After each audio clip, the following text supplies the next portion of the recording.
Good evening, everyone. We're live on this online seminar on modern slavery. I'll just wait a few minutes until everyone comes into the seminar.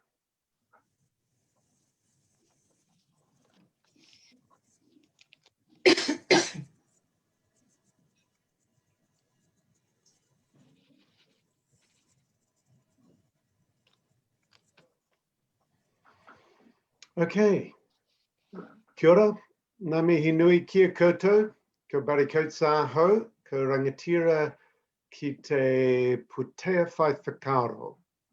I'm a CEO of Mindful Money. No mai haere mai ki tēnei hui mariko. Welcome to this online seminar. For those of you who don't know, Mindful Money is a charity aiming to make investment a force for good. We'll put a short intro in the Zoom chat and in the Facebook comments about us. So if you haven't done so already, please check out our website, see where your money is invested, and to find a more ethical fund.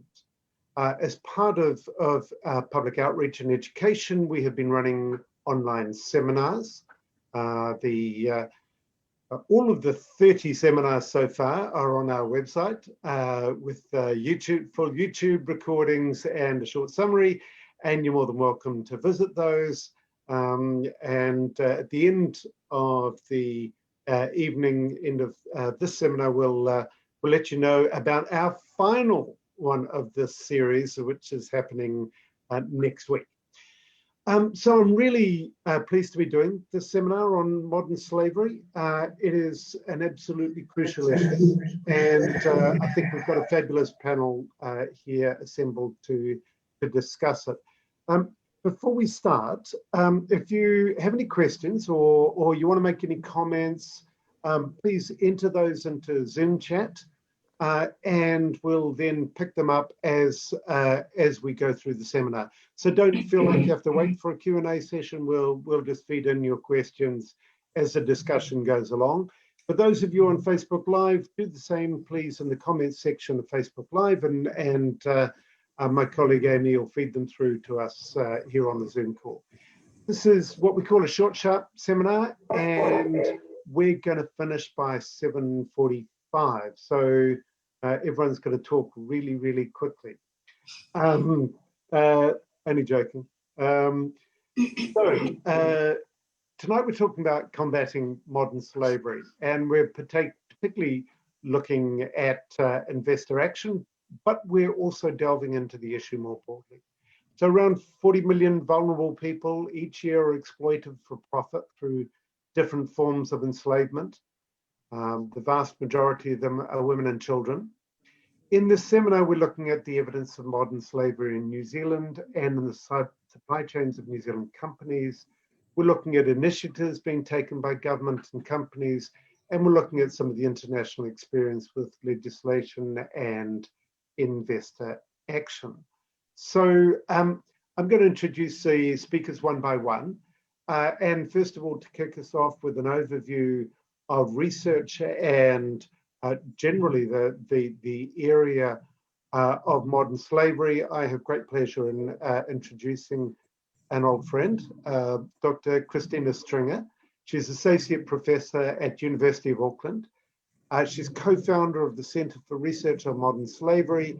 Her research, as you will hear, includes modern slavery on forced labour on fishing vessels, exploitation of migrant labour, including in agriculture, the primary sector.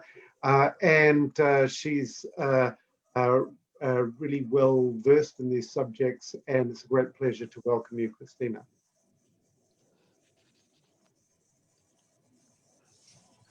Okay, thank you very much, Barry, for the introduction and also the opportunity to present on this online seminar.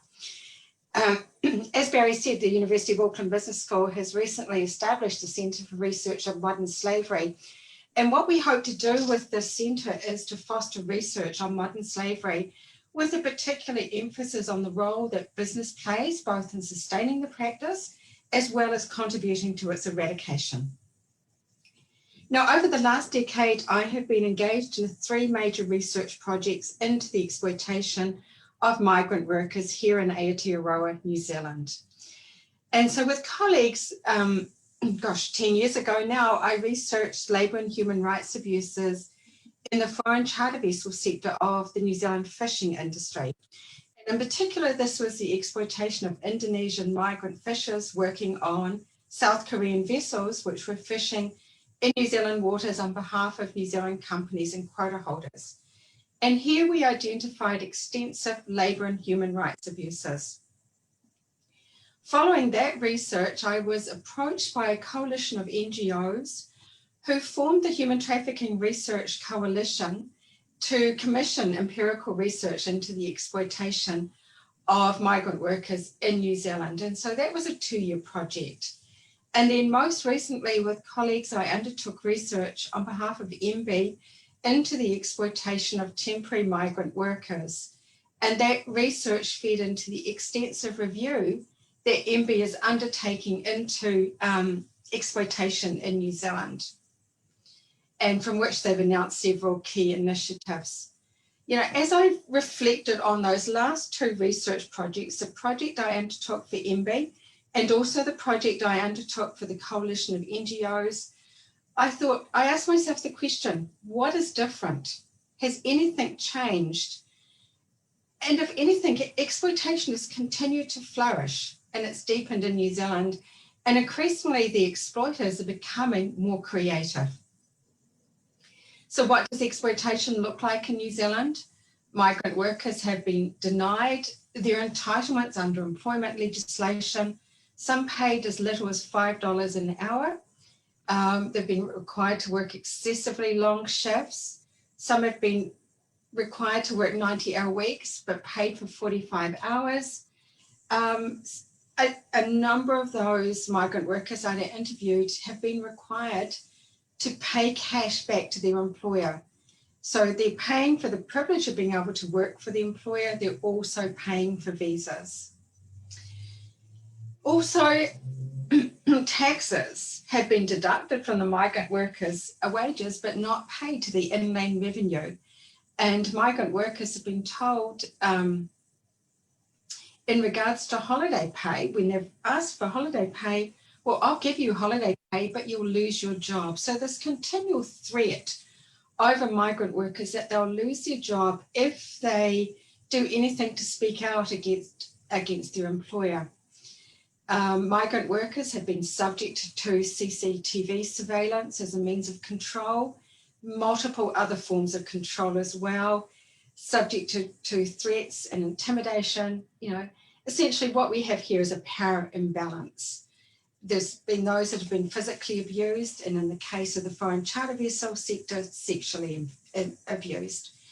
So in short, a number of migrant workers have been denied their rights and treated appallingly. Now, I've said frequently in the past that the contribution of temporary migrant workers to New Zealand economy must be valued and the vulnerabilities of these workers addressed. And my view remains the same, and we still have a ways to go. And I'll leave it there and happy to answer any questions as they come up. Barry.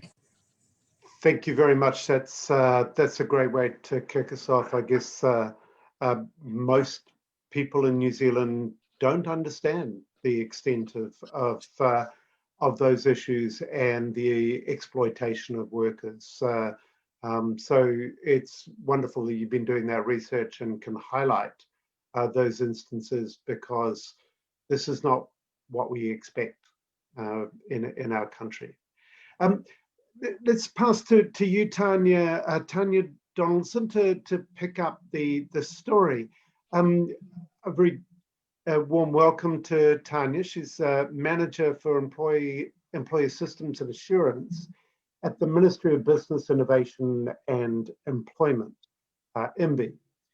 She provides advice and guidance to business on modern slavery, and her team promotes ethical and sustainable work practices towards the treatment of workers, both within organizations and within supply chains. So a warm welcome to Tanya. Thanks, Barry, and thank you for the opportunity to speak today as well. Kia ora koutou katoa, and hi to everybody online. As Barry said, I work within MB, and particularly I work in Employment New Zealand alongside the Labour Inspectorate and the employment mediators, and together we have a focus on fair workplaces. You know, when I grew up here in New Zealand, I thought that everybody got a fair day's wage for a fair day's work. And unfortunately, what we're seeing is that's not our current context. Last year, the Labour Inspectorate completed 588 investigations, most of which found employment law breaches. Around 25% of the cases involved exploitation, which we see as the more abusive end of employment employment breaches, and 56% involved migrant workers. So the interesting thing with that fact is that that meant that 44% of the cases didn't have a migrant worker angle. So this is not just an issue about migrants in New Zealand. We see that young New Zealanders and those with low-skilled, low-paid jobs, they're also very vulnerable here.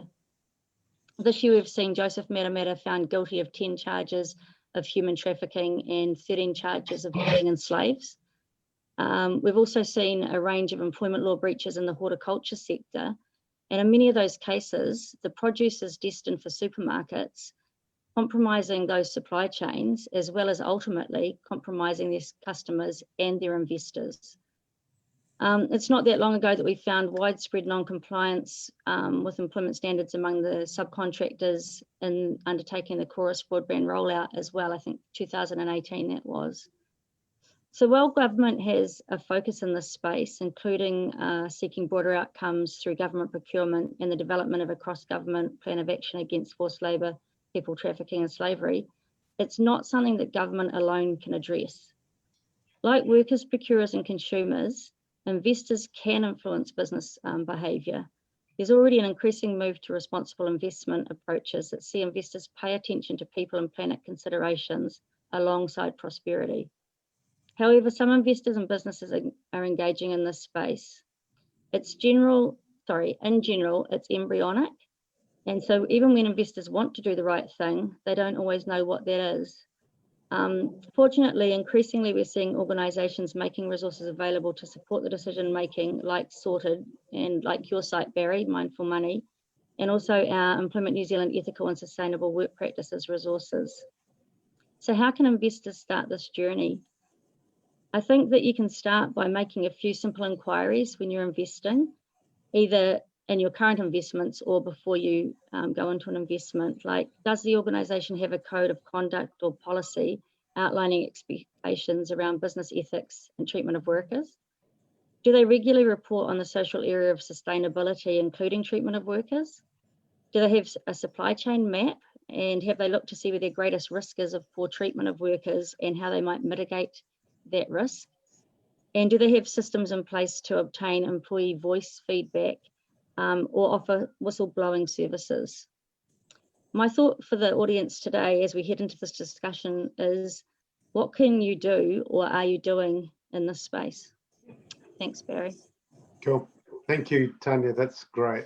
And it's great to see you and your team doing this good work and engaging with companies to improve their performance, but also being able to kind of highlight some of the areas where it's not happening. So that combination of support and assistance and then the government's activities on compliance is really, really important.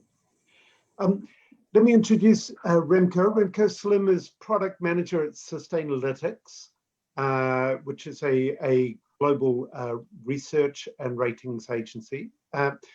Remco's responsible for the global standards screening, which assesses whether companies are linked to violations of international norms and standards.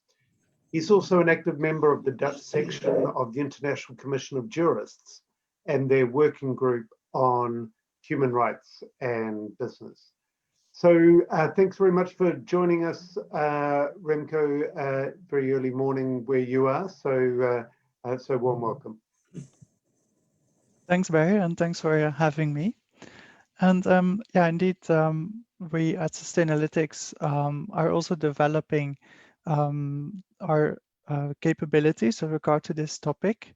In terms of the ESG research approach, traditionally, of course, we have been really focused on indicators and have a long experience with finding those companies that fall short in having proper policies in place with regard to supply chain standards and also their own adherence to labor rights in their own operations.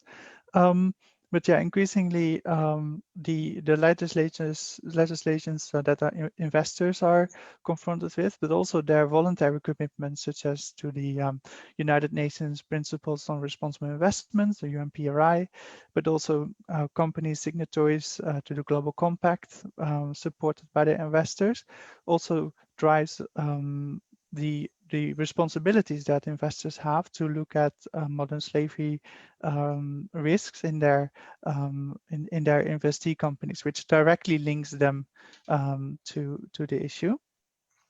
I think what is now developing is also in relation to the due diligence requirements. I think that is a major shift where now investors are also asked to report on their due diligence efforts. And there we see that definitely there's a lot of work still to be done.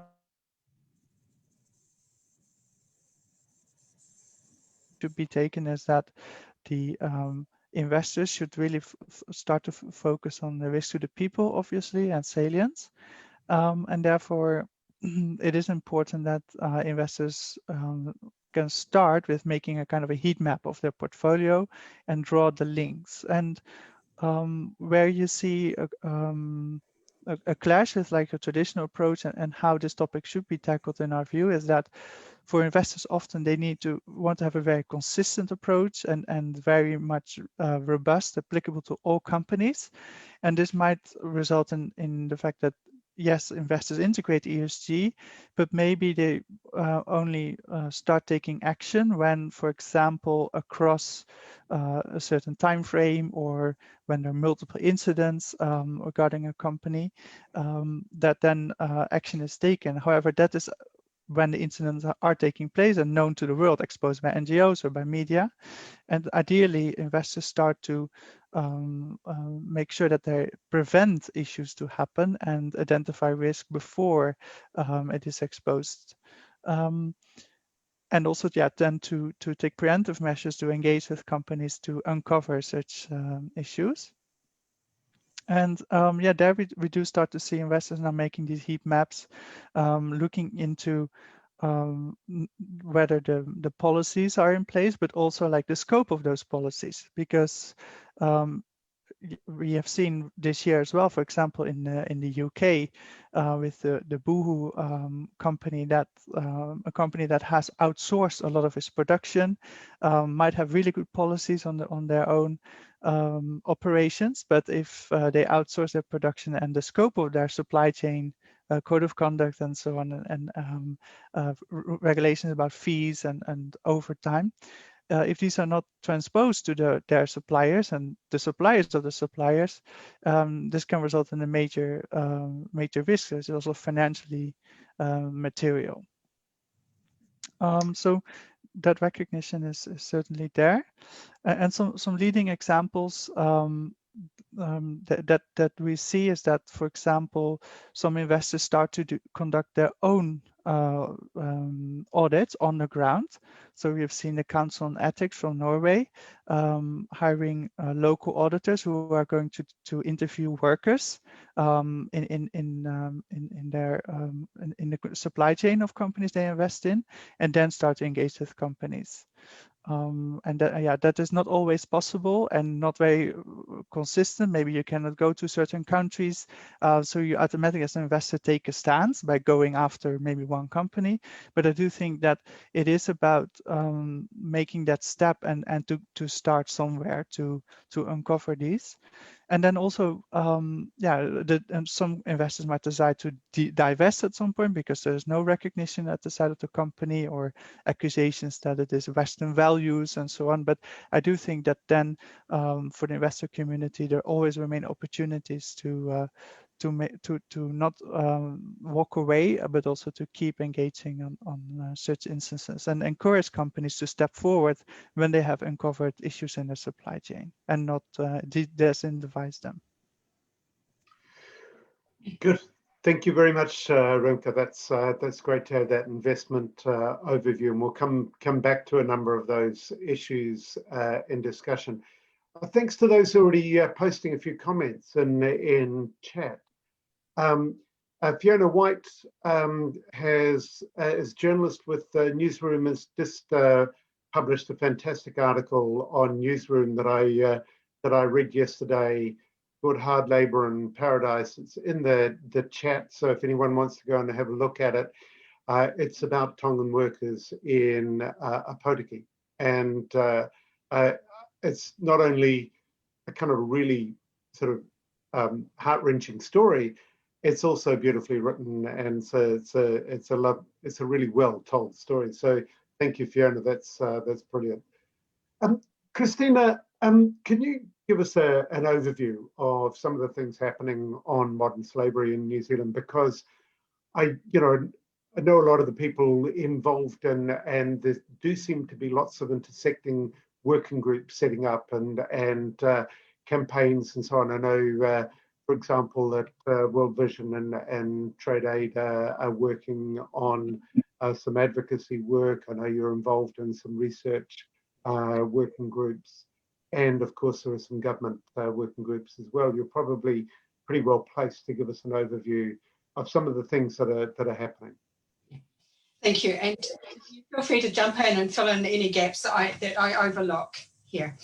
The government was undertaking this extensive review into the exploitation of temporary migrant workers.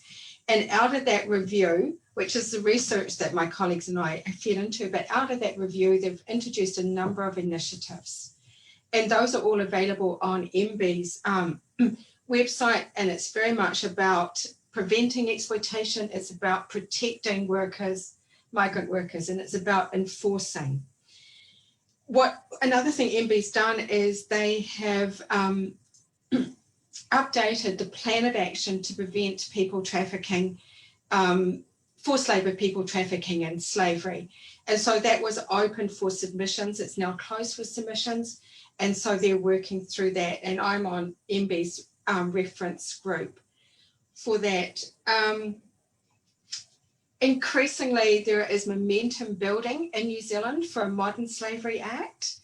And the initiatives here by Trade Aid and by World Vision I think is part of that momentum. It's been, a Modern Slavery Act has been talked about in a number of forums and in different contexts. And at the centre of CREMS that we received funding from the New Zealand Law Foundation and the Byron Foundation to undertake research into whether New Zealand needs a Modern Slavery Act. So again, that's part of that momentum that's building. There are a number of advisory groups that are formed. We have the Modern Slavery and Worker Exploitation Advisory Group that is chaired by the Anglican Church. We have the Human Rights Commission that is very interested in migrant worker exploitation.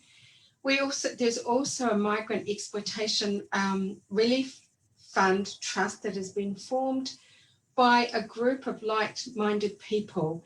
This is in their personal capacity, not in their work capacity, but they've come from government, from companies, from the legal side, as a trust that's independent of government to try and provide tangible assistance. So there's a lot of momentum building in New Zealand to try and address the issue of migrant worker exploitation, temporary migrant workers. Fantastic, and the government has signalled an intention to develop legislation. So that's very much a start. I'm sure yes. Sort of the public support and public opinion in favour of it, and some advocacy will really help that process along. Tanya, do you have anything to add on that? And maybe you can talk a little bit more about your engagement with business and investors in order to kind of help them take the steps down the road. Yeah, I think another forum that's there, in addition to what Christina said, is the Bali Government and Business Forum, and that's a group that's bringing government and private sector together to try and look for solutions to exploitation as well. So it's a public sector thing as well.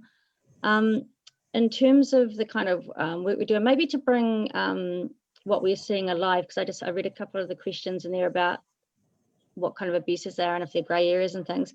I think in 2018 I had this presentation that Dennis Mugger did from First Union, and it was the first time I'd ever heard of a thing called the New Zealand Asian minimum wage rates. I didn't know what they were. That's a good thing, because there aren't different minimum wage rates in New Zealand for different ethnic groups, but these were wage rates which saw different ethnic groups, particularly where the employer and the worker from the same ethnic group, having a known rate that people would accept within that ethnic grouping. And they range from $3 an hour, which was what people from Myanmar would accept for work that wasn't farm work, up to $12 an hour, which is what Filipino workers would accept. And then in between you had the Chinese rate was $8 an hour, the Indian rate was $8 an hour, slightly different other settings around them. And so what this was at a time when the minimum wage rate in New Zealand was $16.50 an hour. So that there isn't, this is not a question of a grey area. This is very much a question of illegal behaviour and bad, exploitative behaviour. And I think another point worth making for this group is about the influence that others can have on businesses. So a few years back we did, the Labour Inspectorate that is, did an investigation of 9 pack houses in New Zealand, so apples and pears pack houses. And they found minimum employment breaches in 6 of them. They weren't at the extreme end, they were at the lesser end, which is good. But we couldn't really get much engagement, I think it's fair to say, from the sector, because they saw them at the lesser end of issues.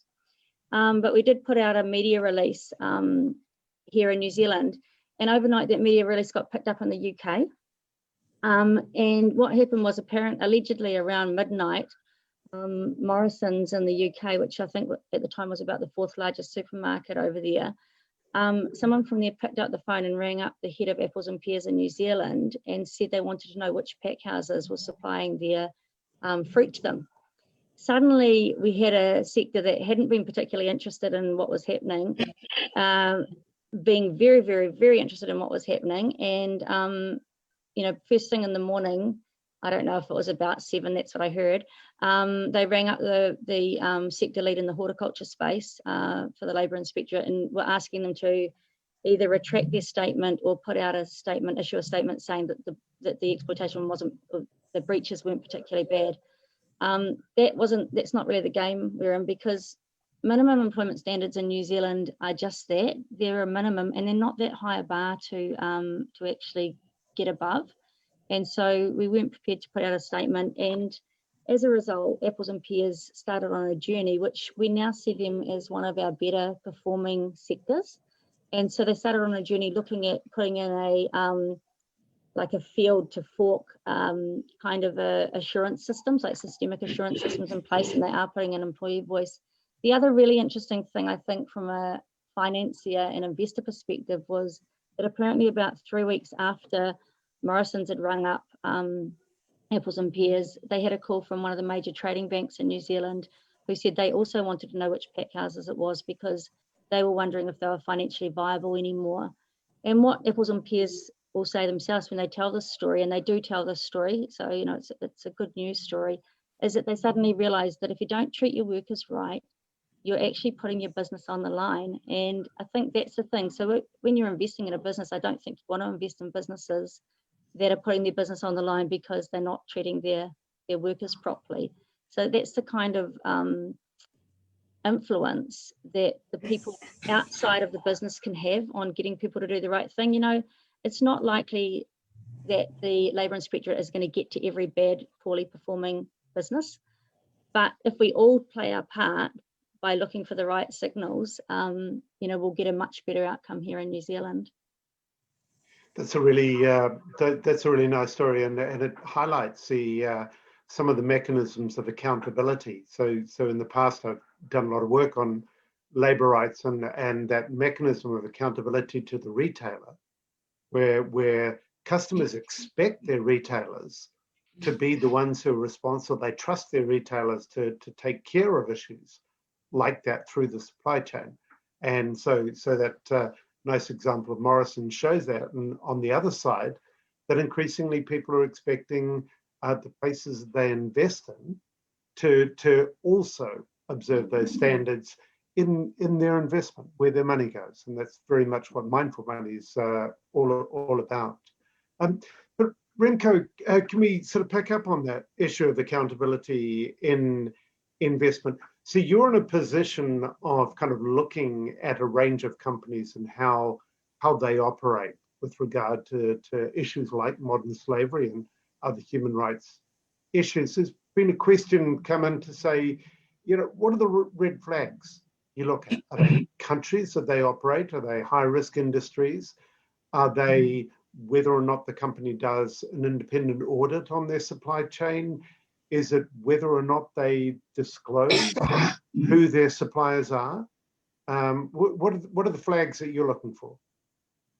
Yeah, so unfortunately, it's often a combination of these factors. So what we're learning, I think, as ESG research, but also the investor community, is that just looking at an aggregated rating might not be sufficiently equipped to identify potential risks, right? So that is where work needs to be done to uncover those potential issues. So for us, when we have done pilot studies and testing with identifying such risk, it has become clear that when companies, as I mentioned, have like production facilities across multiple countries with paying a low wages relatively to the averages in the country is a potential area of risk. And also when companies do not have clear policies on the supply chain standards, as I already mentioned. So how far in the supply chain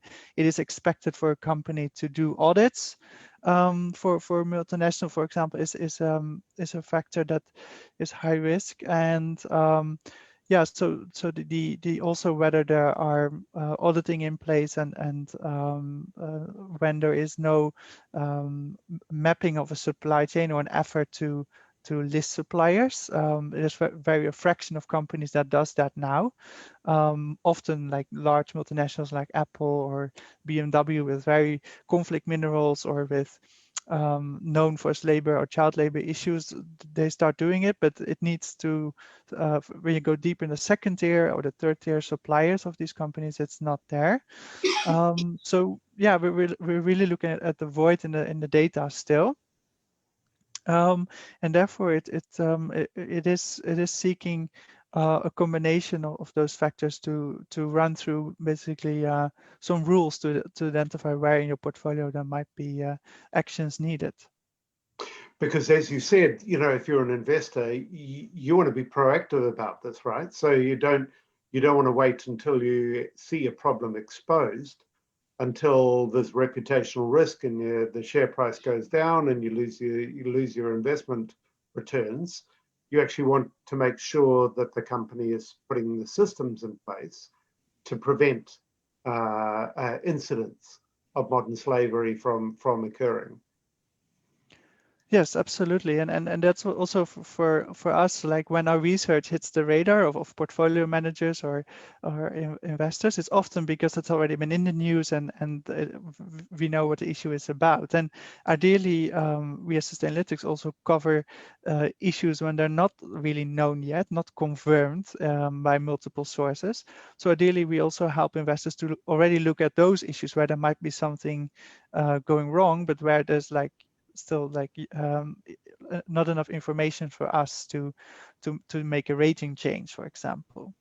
And yeah, one of our approaches here is also to, now we have a sustainability is also an engagement program, and where we want to we started like a program to engage with a subset of 20 companies. That's definitely not enough, but in high-risk sectors, based on the pilot studies I just explained, so construction, manufacturing, and apparel, and really to start engaging with these companies and to uncover those like questions like, do they have due diligence, audits, risk assessments in place, mapping of the supply chain, and to move the companies over several years to prevent issues of happening. So yeah, that in the last couple of months we had unprecedented interest from investors to join those conversations and just to get started, to hopefully prevent issues hitting the newspaper or uncovered by NGOs, which of course remains a very vital input for investors as well for us.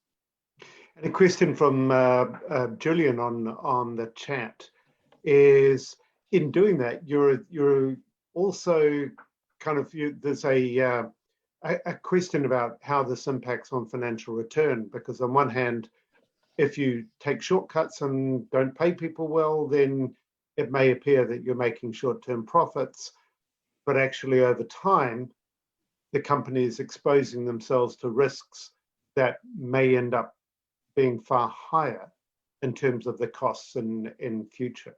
Do you think about the return, or is it just you're looking at the standards without looking at the returns, the relative returns from companies that don't comply or companies that do comply?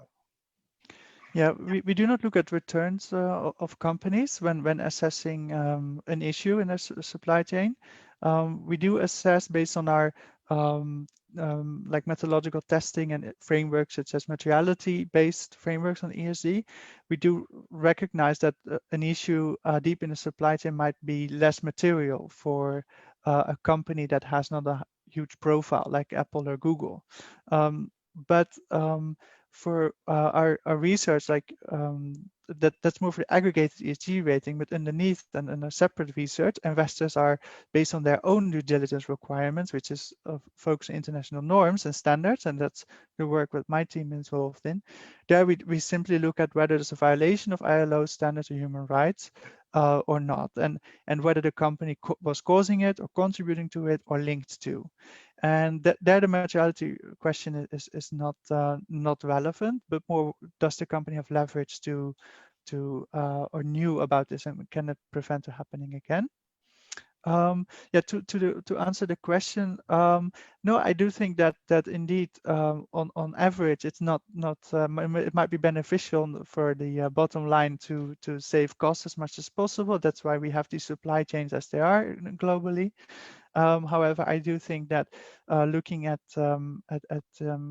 examples like where there are a company has like outsourced a lot of its production and is not looking after it's the work is there and just keeps pushing orders for fast orders, for example. That's Boohoo did in the UK.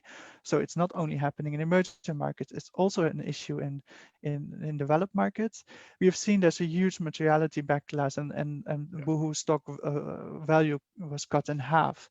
And so they paid out £8 per hour, while the minimum wage in UK is, is £8 per hour, but they paid out 3.5 to migrant workers. That's the allegation, and that's now being investigated. Yeah, those £3 difference, I mean, is now like completely lost for investors and a lot of opportunity costs. So the materiality, yeah, is definitely there, but it is not across the board. There's not so many companies yet that have experienced such an issue. And I do think the trend is that as more scrutiny comes on these companies in other regions as well, that we will uncover more of these issues, and then it becomes all of a sudden very material for many more companies. And increasingly in an age of internet and connected networks, there's really nowhere for companies to hide in their global supply chains, because there are now pathways for information that don't always work, but certainly in many cases they do, particularly perhaps for the more high profile brands. Can I come to you, Christina? You know, there is UK legislation, Australian legislation, other countries have got law. What kind of things do you want to see in the New Zealand legislation? I know it's a little earlier and you're kind of involved in many of these discussions, but are there particular kind of benchmarks that you'd like to see? Maybe we can improve on what other countries have done. You know, I think the Modern Slavery Act improved on the UK Modern Slavery Act. And, you know, when New Zealand looks at Modern Slavery Act, I think it needs to be targeted to the New Zealand context. You know, a lot of the exploitation here happens in owner-operators, small, medium-sized enterprises, and how to capture that level of exploitation, which can actually be, you know, quite widespread and quite severe. So it's something that needs to be targeted to the New Zealand context, not just in terms of transparency in supply chains, but what's happening domestically. Yeah, and particularly if they're small companies, how can you do it in a way that's not bureaucratically crippling for small companies? Exactly. Yeah. And Tanya, obviously legislation is part of the story, but there are so many other pieces to it. The work that you're doing on guidelines and assurance and standards and other parts of the government working on enforcement. Can you give us a sense of some of the priorities, some of the work streams that you see as important in order to sit alongside the legislation? Yeah, I think so for our the Labour Inspector at Work, we sort of take a risk-based approach, and so we have identified at the moment we've got 9 priority sectors. It sounds like a lot, where we think that they've got, you know, the highest risk of the greatest harm happening, and that's just, you know, sectors like horticulture and viticulture, and we've seen lots of stories in that space lately. Construction, the same as Remco said over there, dairy, retail and hospitality, education, forestry, and at the moment also we're just starting to look at transport. And so we try to prioritise work in those particular sectors, and then that's the sectors we're also trying to do work with them to make sure with their influential businesses or industry associations and bodies to try and help them put in place systemic assurance processes across the end-to-end business. And I think there's some really good work going on in that sort of space, and we're seeing a number of those sectors looking to implement and creating good practices there. It definitely needs to be all of us taking a role, because it just is too big a problem in New Zealand, and no one group can be sorting it out. So it needs to be every player. It's consumers, it's procurers, it's investors, it's the regulator, obviously.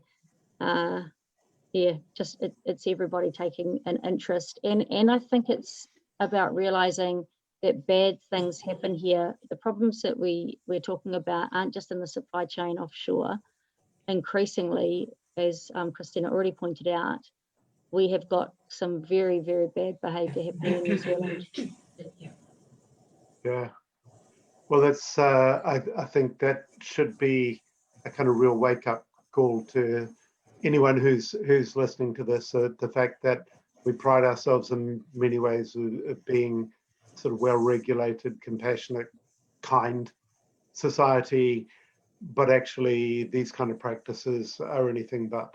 And so thank you all for a really interesting discussion, and thank you all for the great work that you're doing, Christina, for your kind of fantastic research over many years, Tanya, for your work in the government championing these issues, and thank you, Remco, for operating at an international level on some of this work in Sustainalytics. For those who are interested, there's a record of all of these seminars, as I said, on Mindful Money 30 of them. And the fact that we've reached the milestone of 30 since the early days of lockdown, when we decided on a very quick pivot into online seminars rather than face-to-face meetings, we have decided to continue that pivot for a very long time. But next week, I might say, is the last one in this series. We will obviously come back to do some more in 2021, but now we're going to take a little bit of a break.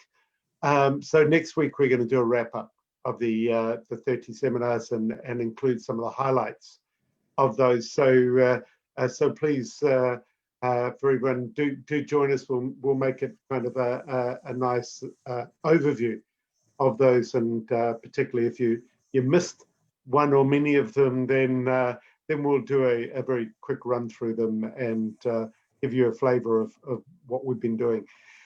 Thanks to people who made this happen. We've got sponsorship from Booster Asset Management, Harbour Asset Management, Generate, and Sustainalytics. So we're very grateful to our sponsors. They help us put these seminars on. And we thank you, all of you who are logging in live or who are watching in recording afterwards. Thanks very much, and ka kite ana. Thank you. Thanks.